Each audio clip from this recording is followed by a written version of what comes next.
beginning is a very delicate time. Hello, this is Rob, and welcome back to Media Awareness and a first reaction video to the Dune 2 trailer.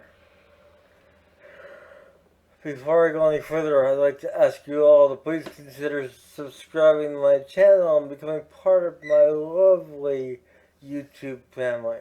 I'd love to have you. Also, if you could like, share, and comment below, it would be greatly appreciated. If you're not comfortable commenting in the comment section, you are more than welcome to utilize the Facebook link found in the description and send me a private message there. You will receive a personalized response from me, and we can have a dialogue if you wish. You'll also find a link to my Patreon page in the description, and any and all support for this channel is welcome.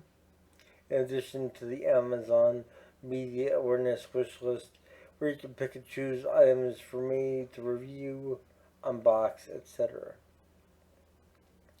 So I should state first off that my favorite film of all time is David Lynch's 1984 version of Dune.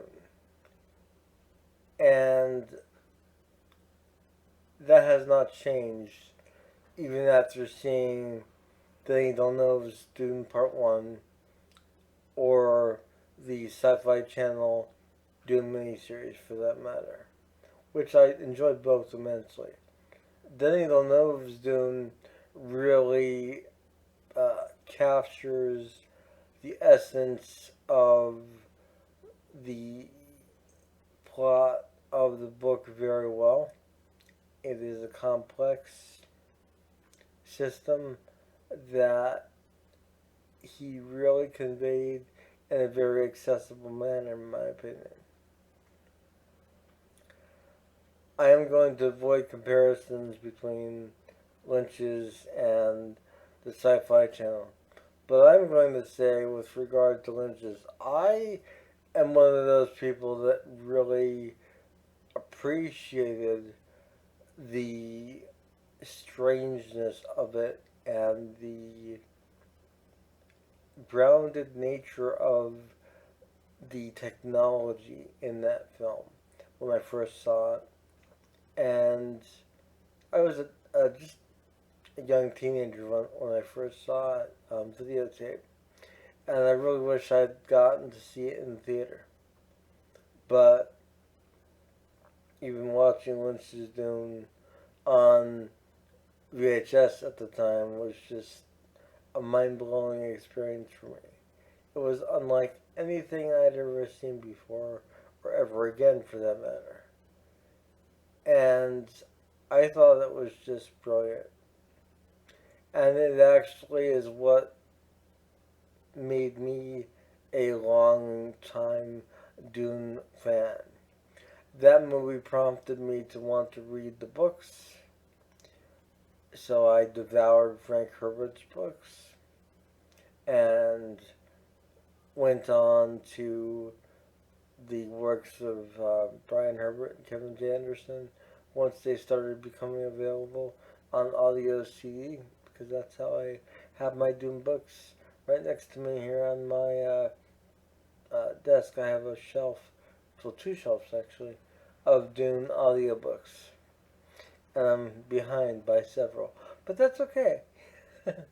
um, the point is that Lynch's Dune sucked me into the Dune universe and wanting to know more and wanting to experience more. And with that being said, even when I did read the book, or rather listen to it, the countless times I did, it didn't change my opinion of Lynch's Dune as a brilliant movie and as a great adaptation. I recognize the fact that there was studio interference as well as production interference with Lynch's vision of what he wanted. And much like Denis Villeneuve, Lynch wanted to split Dune in half. But he got resistance from Dino and Rafael de Laurentiis because they wanted something that was just one film, and if it was successful, then a sequel. But a definitive film with the closing and an ending that wrap everything up nicely with a bow. And unfortunately, Dune is not that type of story. So that brings me to Denis Villeneuve's Dune, Part 1 at least. Part 1 was amazing, mind blowing, and I found myself in the theater with my dad and my son, and I was in tears at certain points. How amazing the visuals were portrayed, and how the very essence of the book was translated. I was eagerly awaiting a trailer for Dune 2. And the day prior, I'd seen the teaser trailer, which I'm sure many of you have seen, with Paul Atreides planting the thumper in the sand. And I cannot express how my heart was beating just watching that one little snippet. I was just I was hooked. I was there. I was immersed in Dune. Then we had the trailer dropped yesterday on May 3rd, 2023. The full trailer, I guess it's trailer number 1 for Dune Part 2. And this is where I think a lot of people will find what they were missing with Doom Part 1. Because a lot of people that I talked to who had seen Doom Part 1 had said to me, well, I didn't like the ending. That's because there was no ending per se at that point in time. What we experienced at the end of Doom Part 1 was a pause. A necessary pause in the storytelling. And now we are getting the continuation from that pause. And it looks unbelievable. Due to copyright conditions, I do not want to risk this video being taken down. I have seen many other people, the reactions. I watched the trailer again before doing this video just to have it fresh in my mind. However, I will link it below for those of you who have not seen it yet.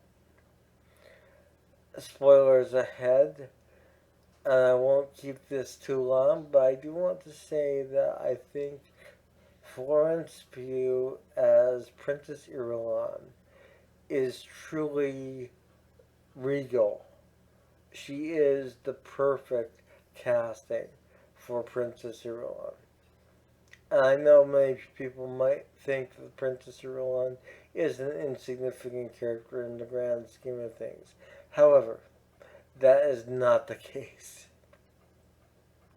And that is why in Lynch's Dune she did the introduction as well as some necessary narrations throughout the film to help the audience along because of the way the film was cut together.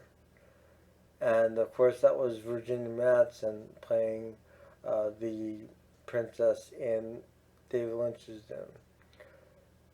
In the Sci-Fi Channel miniseries Dune, it was done a different way, where we got to actually see more of the Princess Irulan interacting with the characters and showing her disdain for the way her father, the Emperor, was going about this plot with the Harkonnen. And I think we're going to see a lot more of her and a lot more of that interaction in part two of Denis Villeneuve's Dune. From what the trailer kind of hinted at, she's she's going to have a larger role, and I'm glad to see that because she is a major player.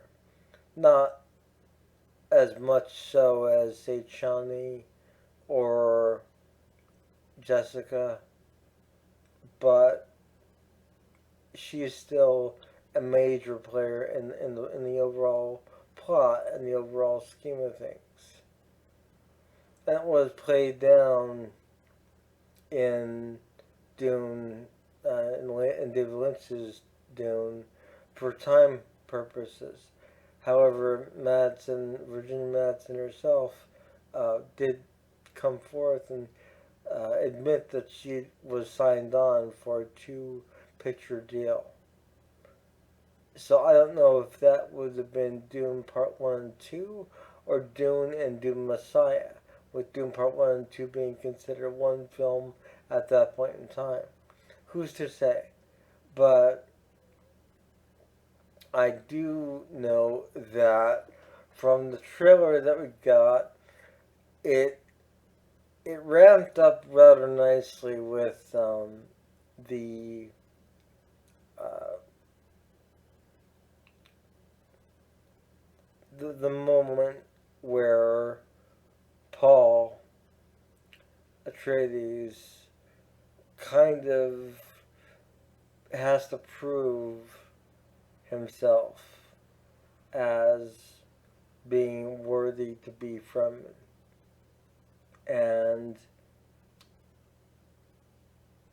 there's just this aura of just wonder and amazement. And for those of you wondering, when you watch the trailer, you'll see that it fluctuates between Paul having the blues and blue eyes of the Fremen and his regular eyes. It's obviously an out of sequence trailer, just for those of you who were wondering or who couldn't figure that out on your own. That being said, I think the eyes look amazing. They look very convincing. And I'm glad that we didn't get to see, and I didn't think we would, but I'm glad we didn't get to see the entire sandworm with Paul riding it. We got to see him mount it, and then we have the duel of Paul and Fade Routha sort of hinted at there in the trailer, as well as some events that take place on what appears to be Giedi Prime. But with all that stated, I really like the way things are directed by Denny. I like the way that Paul is being played by Timothy Chalamet. I like the interaction that we see with him and Chani in the beginning of the trailer, because it's very casual and it's very laid back and it's not at all forced. It just seems like two people who really are attracted to each other at that point, bonding and just sharing. And Paul sharing how on his homeworld of Caladan, he could dive into the water, and it's sort of just this moment where you can really feel. And I think that's what this part two is going to bring us, much like part one did, is emotion, conflict, resolution, and potentially more questions, all depending on how Denny decides to end part two. Because he has hinted at wanting to do a trilogy, which could then lead to Doom Messiah, and potentially Children of Doom being combined with Doom Messiah, as Doom Messiah itself is the smallest book in the Frank Herbert universe as far as the Dune written chronological books. So, that being said, it could be sort of tacked on to Children of Doom, much the way that the Sci Fi Channel adapted both into one solid piece as well.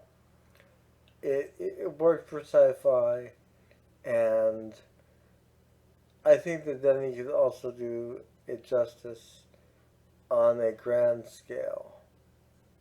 And do it as one film, Doom Messiah and Children of Doom. There's enough there to do it, and you can easily pull it off rather well. But that's speculating for the future. At this point in time, we have several months to wait. November, and it is only May. So I'm very, very excited. I can't wait to see a second trailer. Hopefully, we get one in a few months. In the meantime, I'll be doing occasional Dune videos. Not anything really like others have been doing. Just my thoughts here and there, and just showing my appreciation for this thorough adaptation of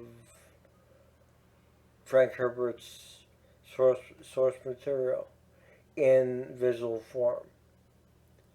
Jodorowsky famously tried in the 70s, and if you have the opportunity, I urge any of you to watch Jodorowsky's Dune. It's an amazing documentary on his attempt to make a epic Dune, a conscious changing film, and a conscious altering experience, basically.